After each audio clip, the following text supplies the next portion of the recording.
The film introduces Inspector Chanko Queen, who after getting tipsy at a bar on his way home, passes out from being clearly too drunk.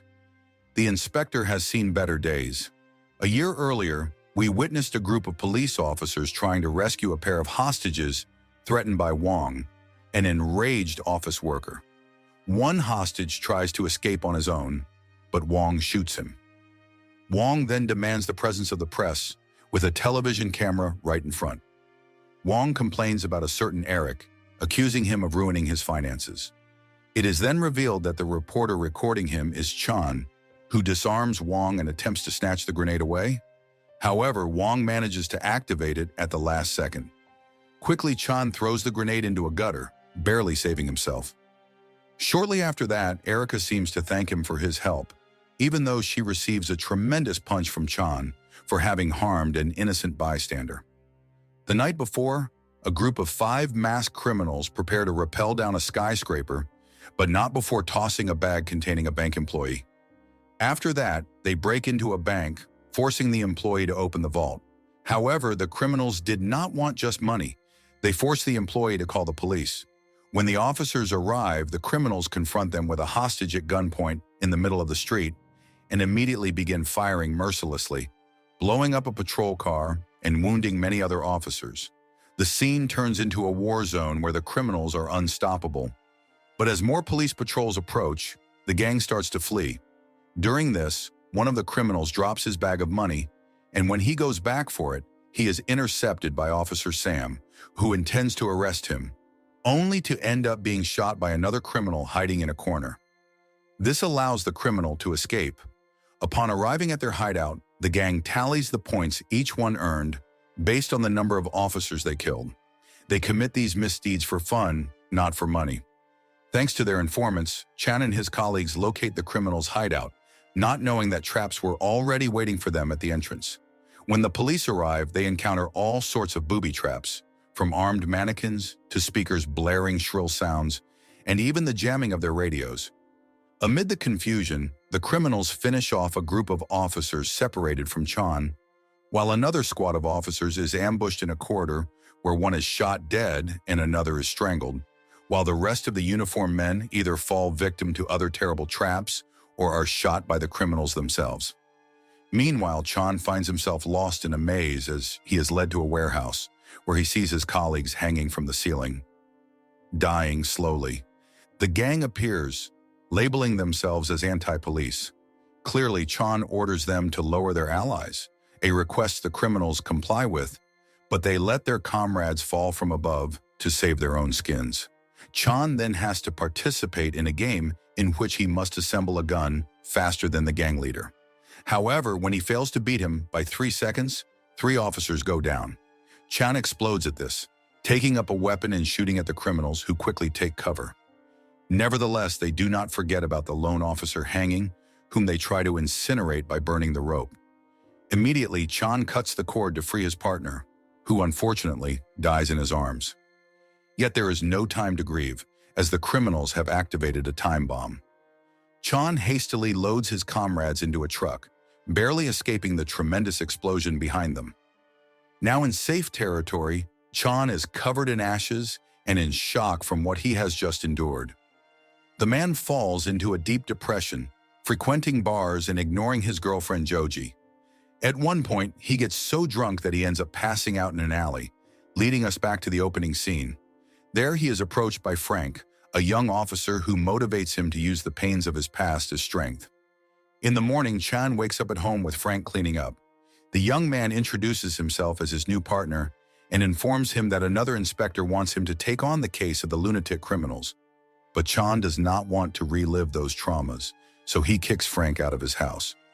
Later, the protagonist visits Holly, where he meets Frank again, who hands him a cake for the inspector, pretending that he ordered it for Joji's birthday. Although his partner provided that small help, Chan can no longer stand to see the woman, as her brother was one of the officers annihilated earlier.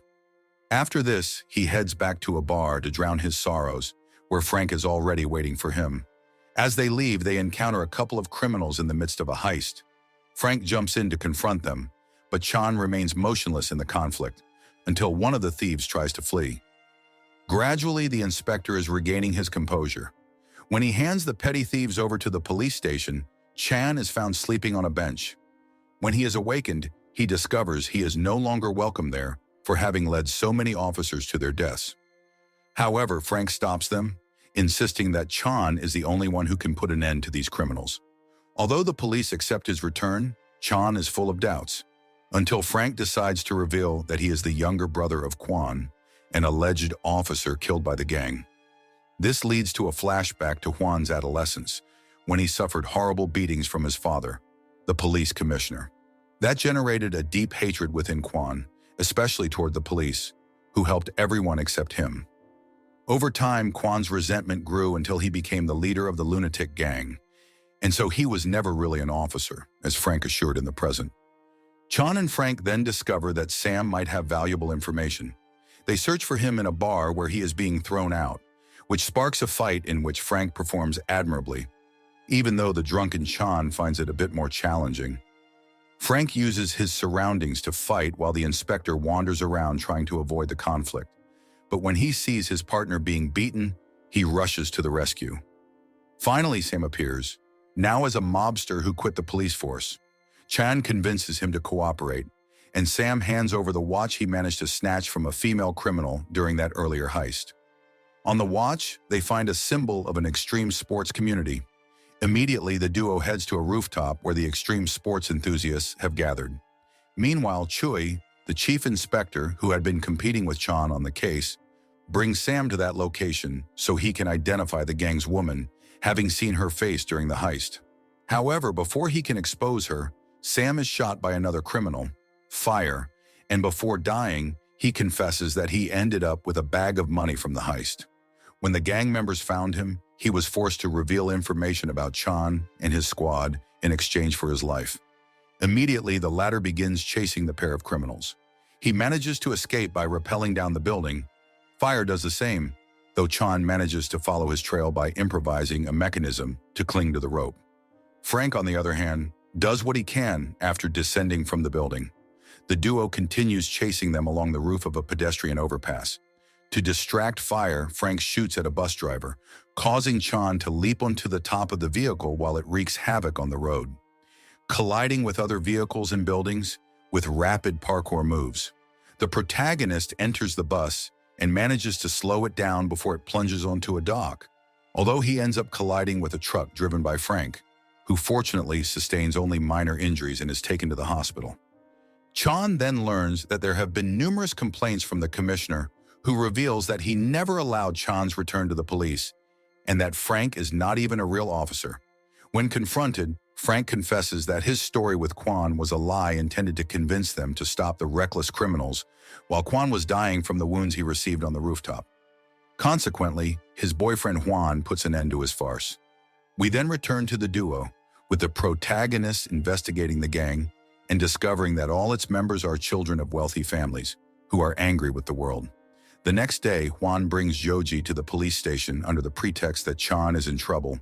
Upon arrival, Juan hands him a bomb that must keep several balls balanced or it will explode. Chan appears to try to defuse the bomb, even though he doesn't know which wire to disconnect because the system is so complex. Sensing the worst, Joji makes it clear that the death of his colleagues was not his fault, confessing her eternal love for him. After that, Chan goes to seek another method of deactivation, even cutting all the wires in one swift snip with a pair of scissors, and fortunately, it works. However, when Joji gets up, she accidentally pulls another wire that accelerates the bomb's countdown. Chan rushes to grab it, though they are caught in time by the tremendous explosion that shakes the police station. Joji suffers the worst part, being rushed to the hospital and worsening the situation. The officer is arrested for helping Frank in his cross initiative of playing at being a police officer. Not taking advantage of the fact that their identities are unknown to most of the force, the gang, led by Techon and Frank, taunts them, informing that they will carry out another heist that very night. Furious, the inspector promises that he will finish Juan off. Soon after, with the help of a woman in love with Frank at the station, the duo manages to escape from the cell when they try to flee the station. In silence, they do the opposite, drawing the attention of the police. But the officers turn a blind eye, for in reality, they support them in their mission. Then Chewie hands them his gun so they can confront the gang. Immediately, the duo heads to an internet cafe where a bunch of youngsters are enjoying a video game created by the lunatic gang. As the game is based on their misdeeds, they discover that the gang's next target is the Hong Kong bank. Once there, as some officers begin to evacuate the civilians, the criminals do something they did not expect, inviting the hostages' parents. This shocks the criminals so much that one of them, trying to flee, is executed by Juan. That sparks a shootout between the criminals and Chan, who tries to reach the floor where they are climbing various structures. Even though he loses his weapon along the way and is left unarmed, the man stands up to one of the criminals, leading to an incredible brawl in a Lego park. After numerous kicks, flips, and holds, he overcomes the criminal, though he gets distracted upon seeing Frank being chased by Quan, who, due to a slip, ended up shooting his own partner. Then the protagonist dives into a ball pit while Frank pushes a stack of boxes to hinder Juan. Seconds later, one of the police officers appears, frightening both Juan and Frank. The officers then decide to take down the wounded criminal, even though Chan defends him by requesting that they take him to a hospital on the rooftop. Meanwhile, Quan ties Frank with a rope, threatening to let him fall. When Chan shows up, Quan proposes that in order to save his partner, he must accept one final game, to assemble a gun quickly. At that moment, the man remembers his fallen colleagues, using that as motivation to beat Juan in the challenge and point the gun at him. Immediately afterward, Juan's father appears to ask him to surrender, but the criminal, haunted by past traumas, raises his weapon against Chan, and as a result, he is quickly executed by snipers, dying in front of his father. This causes him to drop the rope tied to Frank. Instantly, Chan launches into his rescue, nearly succeeding by literally holding Frank aloft with his legs. They endure just long enough to land on a firefighter's mattress. After that successful operation, Chan regains his police rank and, with the help of his colleagues, proposes marriage to a recovering Joji, who accepts joyfully. Despite the beautiful moment, Chan realizes that Frank had left the celebration without ever hearing his true story. In a flashback to Frank's childhood, we see him living on the streets with his father, hungry and destitute. His father robs a store but is run over while trying to flee.